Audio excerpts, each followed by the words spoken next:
नमस्कार दोस्तों, मैं पायल अरोड़ा आपके ऑनलाइन प्लेटफॉर्म पे आपका स्वागत करती हूँ। जैसा कि कल हम टॉपिक कर रहे थे शिक्षा मनोविज्ञान, वैसे तो हमारी यूनिट चल रही है, तो उसके अंदर कल हमने मैकडूगल की थ्योरी को किया था कि मैकडूगल ने 14 प्रकार के और फिर 18 प्रकार के संवेगों के बारे में बताया, उनसे कौन कौन सी प्रवृत्तियां हमारे अंदर विकसित होती हैं, उसका शिक्षा में क्या योगदान है, ये सब हमने डिटेल के अंदर पढ़ा था। आज देखेंगे कि मानसिक आयु क्या होती है और बुद्धि लब्धि क्या होती है, इन दोनों के बारे में हम डिटेल के अंदर देखेंगे। तो मानसिक आयु क्या है? देखो, दोनों ही मनोविज्ञान की महत्वपूर्ण अवधारणाएं हैं। इनके अंदर क्या किया जाता है कि व्यक्ति कितना उसका मेंटल लेवल अप है, उस चीज को मेजर किया जाता है इसके अंतर्गत। मानसिक आयु और बुद्धि लब्धि, इन दोनों का सबसे पहले प्रयोग किसने किया था? अल्फ्रेड बिने ने किया था इनका सबसे पहले प्रयोग। अल्फ्रेड बिने और उनके सहयोगी थे साइमन, थियोडोर साइमन जिसका नाम था। इन दोनों ने मिलकर एक बुद्धि लब्धि तैयार की थी, एक आईक्यू टेस्ट पूरा तैयार किया था, एक स्केल दिया था हमें कि इस लेवल तक कितनी होती है, इस लेवल को मंद बुद्धि कहते हैं, इस लेवल को प्रतिभाशाली कहते हैं। तो ये पूरा का पूरा हमें एक टेबल दिया था इन्होंने। इन अवधारणाओं का उपयोग यह समझने के लिए किया जाता है कि कोई बच्चा अपनी वास्तविक आयु की तुलना में मानसिक रूप से कितना विकसित है।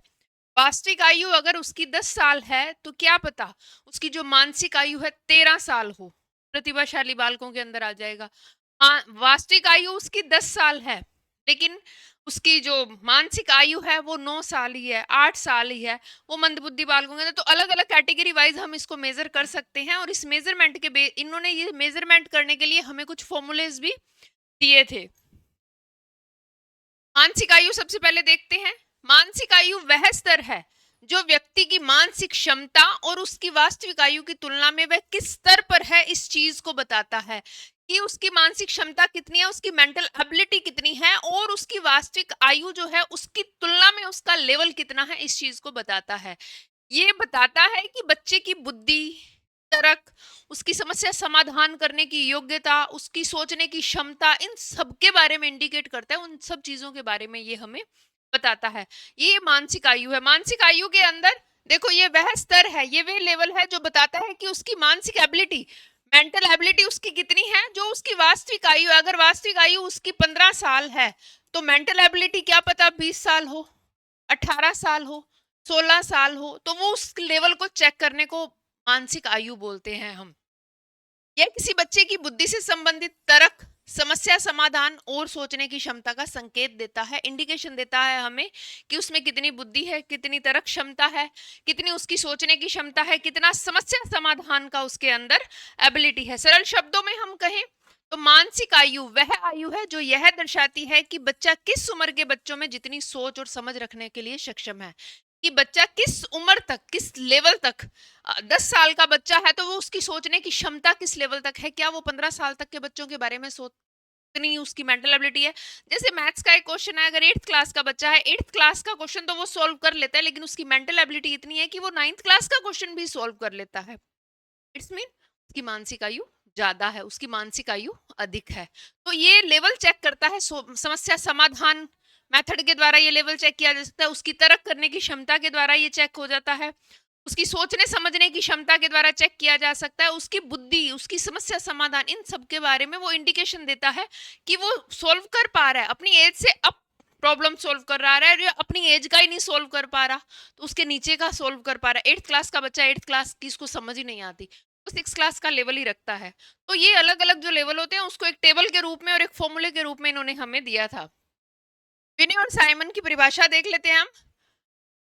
मानसिक आयु वह स्तर है जिस पर व्यक्ति का बौद्धिक प्रदर्शन सामान्य बच्चों की आयु के अनुरूप होता है।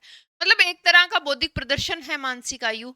एक तरह से बताते हैं कि किस तरह बच्चा अपना दिखाएगा कि भी उसमें कितना लेवल का नॉलेज है, तो उस लेवल के बेस के ऊपर ही हम उसकी मानसिक आयु ज्ञात करते हैं। गैरेट ने भी इसके संबंध में अपनी डेफिनेशन दी। गैरेट कहते हैं कि मानसिक आयु व्यक्ति के बुद्धि के स्तर का एक ऐसा मापदंड है, एक ऐसा मेजरमेंट है जो हमें यह बताता है कि उसकी बौद्धिक क्षमताएं किस आयु के बराबर हैं।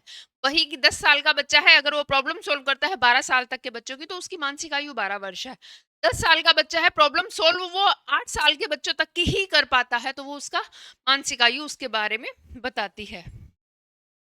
मानसिक आयु जैसे अभी वही मैंने एग्जांपल दिया आपको, यदि 8 वर्ष के बच्चे में ऐसा बुद्धि परीक्षण दिया जिसने उसका प्रदर्शन 10 वर्ष के सामान्य बच्चों के बराबर है, मतलब उसकी वास्तविक आयु कितनी है, 8 वर्ष, लेकिन उसका प्रदर्शन किस तरह का है, 10 वर्ष के बालकों की तरह, तो उसकी मानसिक आयु कितनी होगी, 10 वर्ष। तो यह दर्शाता है कि बच्चा अपनी वास्तविक आयु से अधिक विकसित है, उसका जो मेंटल डेवलपमेंट है वो अपनी एज से अप लेवल का है, वो प्रतिभाशाली बालकों के अंदर भी आ सकता है। मानसिक आयु की प्रमुख विशेषताएं देख लो तो सबसे पहले कि ये जन्मजात क्षमताओं और अनुभव दोनों का परिणाम है, जन्मजात भी है। मैंने आपको प्रतिभाशाली बालक करवाए थे तब बताया था कि प्रतिभाशाली बालक जन्मजात होते हैं लेकिन अर्जित भी हो सकते हैं। देखो अपवाद हर चीज के, तो प्रतिभाशाली बालक जन्मजात ही होते हैं, एक गॉड गिफ्टेड बच्चे होते हैं इस तरह के जो एक्स्ट्रा ऑर्डिनरी होते हैं, लेकिन कुछ अगर एनवायरनमेंट इस तरह का दिया जाए, जैसे अपने वॉटसन की परिभाषा देखे तो उन्होंने क्लियरली कहा था, व्यवहारवादी विज्ञान उसके मनोविज्ञान के समर्थक थे, उन्होंने कहा था कि एक बच्चा मुझे दे दो, जैसा आप कहोगे मैं उसे वैसा बना दूंगा, अगर आप कहते हो उसे डॉक्टर बनाना है तो मैं उसे डॉक्टर बना दूंगा, टीचर बनाना है तो टीचर बना दूंगा, और अगर डाकू बनाना है तो मैं डाकू भी बना दूंगा, अगर क्रिमिनल बनाना है तो मैं क्रिमिनल भी बना दूंगा। तो इट्स मीन एनवायरमेंट, उन्होंने बताया वातावरण इफेक्ट करता है, उसके आसपास इस तरह का वातावरण क्रिएट किया जाएगा शुरू से ही, जन्म से ही, कि वो उस वातावरण के अंदर ढल जाएगा। और इसलिए कहा गया है कि ये दोनों जन्मजात तो हैं ही लेकिन ये अर्जित भी की जा सकती हैं। यह समय के साथ बढ़ती है लेकिन किसी उम्र के बाद धीरे धीरे स्थिर हो जाती है। समय के साथ कहते हैं ना कि 90% ब्रेन का डेवलपमेंट हमारा 5 साल की उम्र में हो जाता है। अब जो 10% बचा वो एज के अकॉर्डिंग धीरे धीरे ग्रोथ होता जाता है। किस लिए कहा जाता है कि 90% ब्रेन का जो हमारा डेवलपमेंट है, ब्रेन का जो विकास है वो 5 साल की उम्र में हो जाता है। आपने देखा होगा 5 साल के बच्चे होते हैं ना, अनुकरण बहुत जल्दी कर लेते, टीवी में ऐड आ रही है उसको लगातार साथ में बोलेंगे, चीजें बहुत जल्दी, उन्हें उनकी कैचिंग पावर बहुत ज्यादा होती है, वो कॉपी बहुत ज्यादा करते हैं, अनुकरण 1 मिनट में कर लेते हैं, हमें उन्हें बताना नहीं पड़ता, क्योंकि उस टाइम उनका जो मेंटल ग्रोथ है वो पीक लेवल पर होता है, वो स्तर उनका काफी ऊंचा रह रहा होता है, उस टाइम वो ग्रोथ पीरियड के अंदर होते हैं, तो उनका ब्रेन डेवलप कर रहा होता है। बाकी के जो 10% रहते हैं हम ऑल लाइफ लगा देते हैं उसका डेवलपमेंट होते होते। तो कहते हैं कि एक समय के साथ बढ़ती है लेकिन किसी उम्र के बाद धीरे धीरे स्थिर होते हैं। आपको वृद्धावस्था में आपकी बुद्धि लब्धि बढ़ेगी, वृद्धावस्था में आपकी मानसिक आयु नहीं, वो स्थिर हो जाती है, वो फिक्स हो जाएगी कि भाई ठीक है इतनी बुद्धि लब्धि है, इतना ही ज्ञान है, ठीक है। अनुभव जरूर हो सकता है, वो अलग बात है। मानसिक आयु का पता केवल बुद्धि परीक्षण के द्वारा ही लगाया जा सकता है। मानसिक आयु का कैसे पता लगेगा, वो बुद्धि परीक्षण के द्वारा ही, आईक्यू टेस्ट होंगे उन्हीं के द्वारा ही पता लगा सकते हैं, और कोई रिसोर्स नहीं है जिसके द्वारा हम बुद्धि लब्धि पता कर सके। यह शिक्षा और प्रशिक्षण के माध्यम से प्रभावित होती है, एजुकेशन से भी और ट्रेनिंग से भी।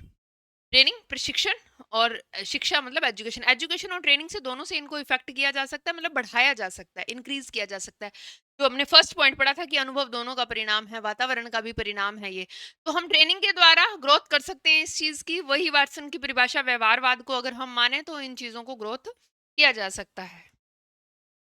बुद्धि लब्धि अब क्या होता है, ये तो थी मानसिक आयु। बुद्धि लब्धि क्या होता है, बुद्धि लब्धि वह सांख्यिकी अनुपात है। देखो मानसिक आयु तो हमने बता दी कि इतने वर्ष की हुई, लेकिन एक उसको आंकड़ा देना, एक डिजिट देना, वो इसके अंतर्गत आएगा। बुद्धि लब्धि के अंदर एक हम डिजिट दे देंगे उसको, तो वह सांख्यिकी अनुपात है जो व्यक्ति की मानसिक आयु और वास्तविक आयु की तुलना से प्राप्त किया जाता है। एक फॉर्मूला दिया गया था इन तीनों का यूज करके, एम ए मीन मानसिक आयु, सी ए मतलब वास्तविक आयु, और 100 इसका स्थिरांक है जो परसेंटेज को प्रदर्शित करने के लिए हम यूज करते हैं। आपको पता है कि किसी भी चीज की परसेंटेज निकालनी होती है तो हम 100 डिजिट का यूज करते हैं। तो आईक्यू का फॉर्मूला बताया था, mental age divided by chronicle age multiply 100, मतलब M A upon C A multiply 100, ये है हमारा आईक्यू का फॉर्मूला। तो सीधा सीधा लिखा, mental age divided by M A बोल दिया उसको, क्रॉनिकल एज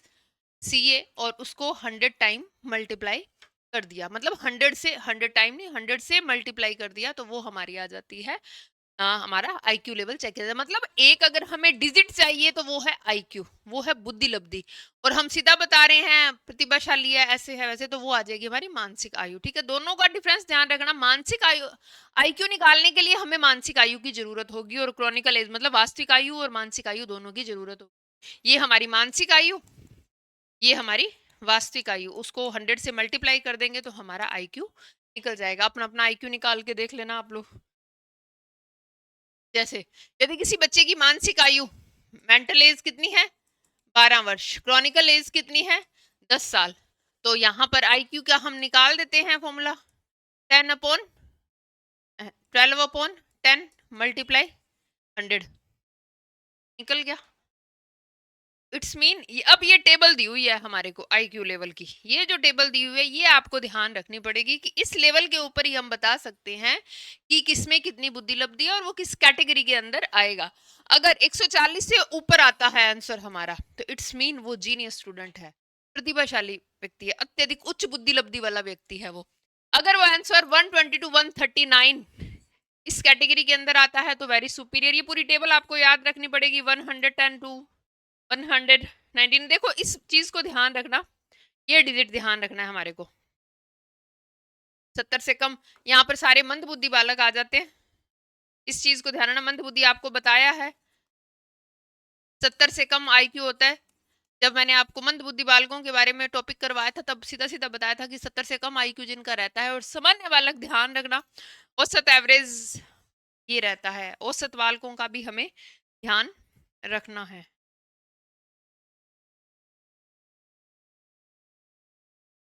मेनली हमें एवरेज स्टूडेंट का भी ध्यान रखना है। ये एवरेज स्टूडेंट स्पेशली ध्यान रखना। 90 टू 110 या 109 जो भी डिजिट आए उस चीज को हमें ध्यान रखना है। अब ये निकलेंगे कैसे, उस फॉर्मूले के द्वारा जो आपको फॉर्मूला बताया है।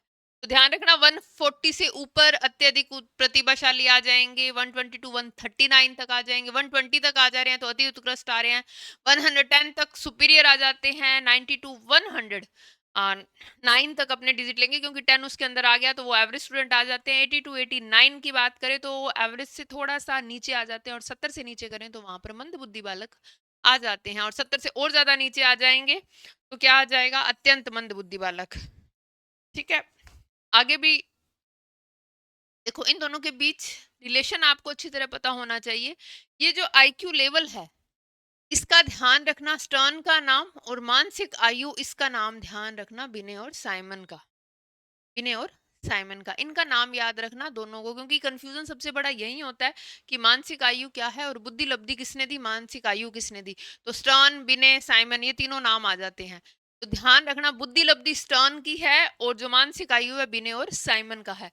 अर्थ इसका क्या होता है, बुद्धि लब्धि का अर्थ क्या है, मानसिक और वास्तविक आयु के बीच का अनुपात। मतलब ये एक सांख्यिकी आंकड़ा है, मतलब ये एक डिजिट है, हमें यहाँ पर एक संख्या मिलेगी वो है बुद्धि लब्धि, और यहाँ पर उनका लेवल मिलेगा कि वो प्रतिभाशाली है, उच्च प्रतिभाशाली है, उत्कृष्ट है, औसत है, मंद बुद्धि है, किस तरह का है, तो वो यहाँ पर मिलेगी। मापन का तरीका केवल बुद्धि परीक्षण से, और इसके अंदर मेंटल एज और क्रॉनिकल एज का हम यूज करके फॉर्मूला लगाकर उसको निकाल सकते हैं। इसका प्रस्तावक कौन है, बिने और साइमन है, इसका कौन है, स्टर्न है। स्थिरता की बात करें ये समय के साथ बदलती रहती है और ये लगभग स्थिर रहती है। आपका बुद्धि लब्धि जितना निकल जाएगा वो स्थिर रहेगा कि आप इस बुद्धि सामान्य बुद्धि लब्धि के हो, उच्च बुद्धि लब्धि को, जैसे भी हो वो इसके अंदर आ जाएगा, स्थिर रहेगा। और ये टाइम के अकॉर्डिंग मानसिक आयु हमारी बदलती रहती है।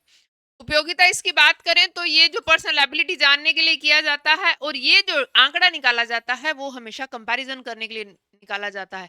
कोई भी आप डिजिट निकालोगे तो उसका कंपैरिजन करने के लिए निकाला जाता है, और कोई लेवल निकालते हैं तो वो हमारा पर्सनल होता है कि आप किस लेवल से हो, इस लेवल के अंदर काम करते हो, तो वो यहाँ पर आ जाएगा। व्यक्तिगत क्षमता जानने के लिए हम यहाँ पर इसका यूज करते हैं, और अगर कंपैरिजन करना हो तो हम बुद्धि लब्धि का प्रयोग करते हैं। तो बुद्धि लब्धि और मानसिक आयु दोनों का अलग अलग जो कॉन्सेप्ट है उसको अच्छी तरह समझना कि बुद्धि लब्धि क्या है और मानसिक आयु, हालांकि दोनों रिलेट करती हैं।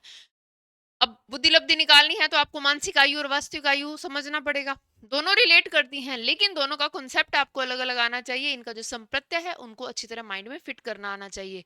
याद रखना अल्फ्रेड, यहाँ पर ध्यान रखना अल्फ्रेड बिने और साइमन का नाम याद रखना, और यहाँ पर बुद्धि लब्धि के अंदर स्टर्न का नाम याद रखना। वो ध्यान रखना कि वो एक आंकड़ा है, वो एक डिजिट है, वो एक सांख्यिकी अनुपात है, और यहाँ पर एक लेवल चेक किया जा रहा है, एक स्तर चेक किया जा रहा है, यहाँ पर कंपैरिजन किया जाएगा, यहाँ पर पर्सनल आपकी उपयोगिता को जांचा जाएगा। ये केवल बुद्धि परीक्षण से चेक किया जा सकता है, और वो वहां पर हम क्रॉनिकल एज और मेंटल एज का यूज करके उसका हम अनुपात निकाल सकते हैं। यहाँ पर एक रेशो निकाला जाएगा, लेकिन यहाँ पर एक डिटेल के अंदर वर्ड दिया जाएगा कि प्रतिभाशाली है, मंद बुद्धि है, सामान्य है, एवरेज है, औसत से नीचे है। उत्कृष्ट है, जैसा भी है एक यहाँ पर डिस्क्रिप्शन दिया जाएगा और यहाँ पर एक आपको आंकड़ा दे दिया जाएगा, एक डिजिट दे दिया जाएगा कि आप किसी बुद्धि लब्धि से रिलेट कर रहे हो, 120 से कम है, 140 है, 129 है, 130 है, एक संख्या दे दी जाएगी। तो एक जब संख्या आए उसकी तुलना की जाएगी। अब डिजिट है तो हम कंपैरिजन इजीली कर सकते हैं, और डिजिट नहीं है तो हम बताते हैं बहुत ज्यादा उपलब्धि है। तो मतलब ज्यादा से क्या मतलब है, एक डिजिट आएगा तो वो यहाँ पर कंपैरिजन हो जाएगा, और यहाँ पर सिर्फ जब नाम दिया जाएगा किसी पर्सनल, यहाँ पर देखो व्यक्तिगत चीजों को बताया जा रहा है और वहां पर कंपैरिजन बेस के ऊपर चीजों को बताया जा रहा है। शिक्षा में इसका क्या महत्व है? अब देखो आईक्यू लेवल पता होगा तो हम बच्चों को पहचान सकते हैं कि बच्चों का आईक्यू लेवल इतना है तो ये टीचिंग मेथड यूज करना है। हम पर्सनली भी उनको पढ़ा सकते हैं और सामूहिक रूप से भी पढ़ा सकते हैं इस बेस के ऊपर। और स्पेशल अगर कोई मंदबुद्धि बालक है या कोई समस्याग्रस्त बालक है या कोई प्रतिभाशाली बालक है तो उससे बेस के ऊपर वैसी प्लानिंग कर सकते हैं स्टडी की, वैसे मेथड यूज कर सकते हैं, वैसी हम टेक्निक ला सकते हैं और उसी के अकॉर्डिंग बालकों को बता सकते हैं कि उनको इन फ्यूचर किस फील्ड के अंदर जाना है और किस फील्ड में नहीं जाना। बच्चे के आईक्यू लेवल के बेस के ऊपर ही हम ये सारी चीजें बता सकते हैं, और इनका इवैल्यूएशन करना भी हमारे लिए इजी हो जाता है जब हमें इन चीजों की कैटेगरी के बारे में पता हो। तो शिक्षा में इसका क्या महत्व है? सबसे पहले बच्चों के हम स्तर को पहचान सकते हैं। आईक्यू और मानसिक आयु के आधार पर शिक्षक बच्चों की बौद्धिक क्षमताओं का पता लगा सकता है कि उनमें कितनी मेंटल एबिलिटी है। उस बेस के ऊपर वो अपना मेथड अपनाएगा और उस बेस के ऊपर ही उनकी स्टडी करवाएगा। अगर उनको और डिस्क्रिप्शन की नीड है तो वो और डिस्क्रिप्शन दे देगा। अगर उन्हें सिर्फ ओरल बताने की जरूरत है तो वो उसको ओरल बेस के ऊपर बताएगा, और अगर रिटर्न के अंदर देने की जरूरत है या किसी और टेक्निक की नीड है या फिर कोई और ऐसा मेथड अपनाना है जिसके द्वारा उनको उनका लेवल बढ़ाया जा सकता है तो वो उस चीज का यूज कर लेगा, अगर बच्चों का लेवल उन्हें पता होगा तो। दूसरा, व्यक्तिगत शिक्षण। बच्चों की क्षमताओं के अनुसार उन्हें व्यक्तिगत शिक्षा प्रदान की जा सकती है। अगर क्लास के अंदर एक प्रतिभाशाली बालक बैठा है, उसका आईक्यू लेवल प्रतिभाशाली बालक का है 140 से अबव जा रहा है, तो उसके लिए वो पर्सनली उसको पढ़ा सकता है कि उसको किस तरह क्लास के अंदर मैनेज नहीं हो रहा है। या कोई ऐसा बच्चा है जिसका 70 से कम जा रहा है, मंदबुद्धि बालक है, या 70 से 90 तक रह रहा है तो वो भी मंदबुद्धि से थोड़ा सा अप है, उसको ऐसे बार बार रिपीट करने की चीजों की नीड होगी, तो उन्हें व्यक्तिगत स्तर पर पढ़ाया जा सकता है और ऐसी टेक्निक का प्रयोग किया जा सकता है जिसके द्वारा एजुकेशन लेवल है वो अप हो सकता है। विशेष शिक्षा की स्पेशल एजुकेशन की प्लानिंग बनाई जा सकती है। देखो जैसे मंदबुद्धि और प्रतिभाशाली बालकों के लिए अलग अलग शिक्षण कार्यक्रम तैयार किए जा सकते हैं। अगर बालक इस तरह का होगा, मैंने आपको बताया कि प्रतिभाशाली है या मंदबुद्धि है, तो उनके लिए ऐसे प्रोग्राम तैयार किए जा सकते हैं कि उनका बेस्ट टू बेस्ट स्टडी करवाई जा सके। कैरियर की गाइडेंस दे सकता है, कैरियर का मार्गदर्शन दे सकता है। आईक्यू के आधार पर बच्चों को उनकी रुचि और क्षमता के अनुरूप कैरियर चुनने में सहायता मिलती है। टीचर उनको बता देगा कि आपका ये लेवल है और आप इस लाइन के अंदर जाते हो तो आपको सक्सेस मिल जाएगी। अब बच्चे का आईक्यू लेवल पता है तभी ये चीजें पॉसिबल हैं। अगर आईक्यू, उसकी मानसिक बुद्धि आपको नहीं पता, मानसिक एज नहीं पता, क्रोनिकल एज पता, क्रोनिकल एज तो देखो डॉक्यूमेंटली अपने को पता चल सकती है, लेकिन अगर मेंटल एज नहीं पता तो इस बेस के ऊपर हम पता करके उनका कैरियर भी कर सकते हैं। मूल्यांकन और प्रगति, ये शिक्षण प्रणाली के प्रभाव का मूल्यांकन करने का आधार देता है। मैंने आपको पहले ही कहा कि इवैल्यूएशन करने में हमारे को इजी हो जाता है। टीचर को अगर पता होगा कि बच्चा किस लेवल का है तो उसके बेस के ऊपर उसका मूल्यांकन करके उसके कैरियर के लिए, उसके भविष्य के लिए टीचर दिशा निर्देश दे सकता है। तो अगर आईक्यू लेवल पता होगा बच्चे का तो ये काफी चीजें हमारे काम आ सकती हैं। लिमिटेशन देखो क्या है। अब लिमिटेशन देखो, हर कॉन्सेप्ट है उसका कुछ ना कुछ लिमिटेशन रहता ही है, कुछ ना कुछ वहां पर बाउंड्रीज आ ही जाती हैं। तो उन बाउंड्रीज के अंदर जैसे पूर्ण व्यक्तित्व नहीं दर्शाता। अब एक लेवल पर तो हम मेजरमेंट कर लेते हैं, बुद्धि का मेजरमेंट कर लेते हैं, लेकिन हम उसको करेक्टर वाइज नहीं डिफाइन कर सकते, उसके पर्सनैलिटी वाइज नहीं डिफाइन कर सकते। क्या पता एक फील्ड में वीक हो बच्चा, दूसरे फील्ड में ना हो, क्या पता उसमें रचनात्मकता ज्यादा हो। आपको पहले भी एग्जाम्पल दिया था, तारे जमीन की एक मूवी आई थी, उसके अंदर एक ईशान नाम का बच्चा था, स्टडी में पीछे था लेकिन उसकी क्रिएटिविटी बहुत ज्यादा थी। तो हम ये नहीं कह सकते कि वो मंदबुद्धि बालक था, मंदबुद्धि बालक नहीं था, थोड़ा बहुत मेंटल डिसऑर्डर था उसे, जिसके कारण वो पढ़ाई के जो डिजिट हैं, अक्षर हैं, उनको उल्टा सीधा पढ़ता था, उल्टा पुल्टा पढ़ता था। तो ये जो आईक्यू लेवल अगर हम टेस्ट करें तो उसके अंदर क्या, ओनली एजुकेशन लेवल पर तो हम चेक कर लेंगे, लेकिन जो इमोशनल लेवल है, जो उसका क्रिएटिविटी लेवल है, वो चेक नहीं किया जा सकता। तो सबसे बड़ी लिमिटेशन इसकी यही रहती है कि यह केवल बुद्धि को मापता है, रचनात्मकता या चरित्र को नहीं माप पाता। दूसरा, सांस्कृतिक प्रभाव। अलग अलग संस्कृतियों के बच्चों को समान प्रशिक्षण देना उचित नहीं है। सेम ट्रेनिंग नहीं दे सकते हम बच्चों को। क्या पता एक बच्चा अलग एनवायरनमेंट से आया हो जिसके कारण वहां पर वो स्टडी की नहीं एजुकेशन ले पा रहा, जिसके कारण वो उस चीज के कॉन्सेप्ट को नहीं समझ पा रहा। क्या पता अलग एनवायरनमेंट से आ रहा है तो वहां की लैंग्वेज को नहीं समझ पा रहा, जिसके कारण उसे प्रॉब्लम आ रही है। तो अलग अलग संस्कृति के बच्चों को अलग अलग ट्रेनिंग देनी चाहिए, तभी हमें पता चलेगा कि किसका क्या लेवल है। बदलती परिस्थितियां, स्वास्थ्य, इमोशन। देखो इमोशनल चीजें आ जाती हैं तब भी चीजें कई बार समझ नहीं आती। स्वास्थ्य, हेल्थ डाउन है तब भी आईक्यू लेवल हमारा डाउन हो जाता है।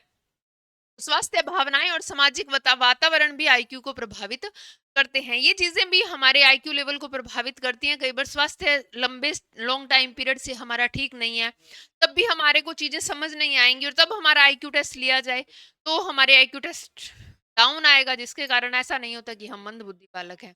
तो ये चीजें भी इफेक्ट करती हैं, और इन चीजों के बारे में उसके अंदर कुछ भी नहीं बताया गया, इस वजह से इसको क्रिटिसाइज किया गया। ये कुछ 2-3 चीजें कमियां हैं एक तरह से कह सकते हैं, उनको अगर प्लस पॉइंट के अंदर ऐड कर दिया जाए, उनको सुधार कर थोड़ा सा इंप्रूव कर दिया जाए तो ये बेस्ट टेस्ट रहता है। निष्कर्ष के रूप में हम कहें, मानसिक आयु बुद्धिलब्धि बच्चों की मानसिक क्षमताओं को समझने का महत्वपूर्ण साधन है। इनके माध्यम से शिक्षक तय कर सकता है कि कौन सा बच्चा औसत से ऊपर है और कौन सा बच्चा औसत से नीचे। ये तो है ही, पता चल जाता है कि कौन सा बच्चा एवरेज है, कौन सा प्रतिभाशाली है, कौन सा मंद बुद्धि बालक है, कौन सा उत्कृष्ट बालक है। तो अलग अलग लेवल के ऊपर हम अलग अलग डिवाइडेशन करके उन्हें अच्छे से पढ़ा सकते हैं।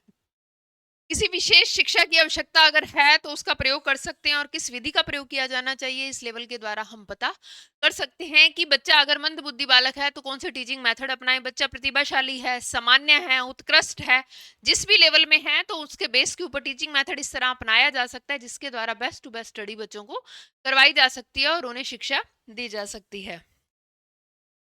मानसिक मानसिक आयु और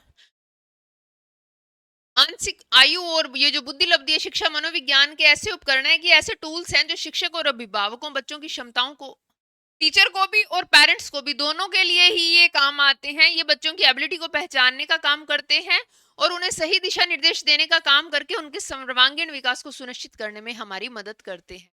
तो आईक्यू लेवल हमारा मतलब बुद्धि लब्धि और मानसिक आयु दोनों ही ऐसे साइकोलॉजी के उपकरण हैं, एक ऐसे टूल्स हैं जिसके द्वारा क्या किया जा सकता है, बच्चों का डेवलपमेंट किया जा सकता है, बच्चों की जितनी एबिलिटी है उनको निखारा जा सकता है। अगर उन्हें किसी ऐसी टेक्निक की जरूरत है जिसके द्वारा उन्हें सही दिशा निर्देश भी दिया जा सकता है, उनकी बुद्धि लब्धि के अकॉर्डिंग, उनकी मानसिक आयु के अकॉर्डिंग उन्हें कैरियर के बारे में भी दिशा निर्देश दिया जा सकता है। अगर ये चीजें हमें पता होंगी तो टीचर उन्हें सही गाइड कर पाएगा और पेरेंट्स भी उन्हें अच्छी तरह एडजस्ट कर पाएंगे कि किस तरह की उन्हें एजुकेशन देनी है और किस लाइन के अंदर उन्हें भेजना है। नेक्स्ट आता है सेंसेशन टॉपिक।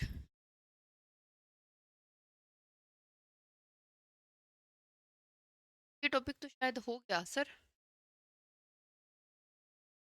हाँ, संवेदना ही एक ही चीज।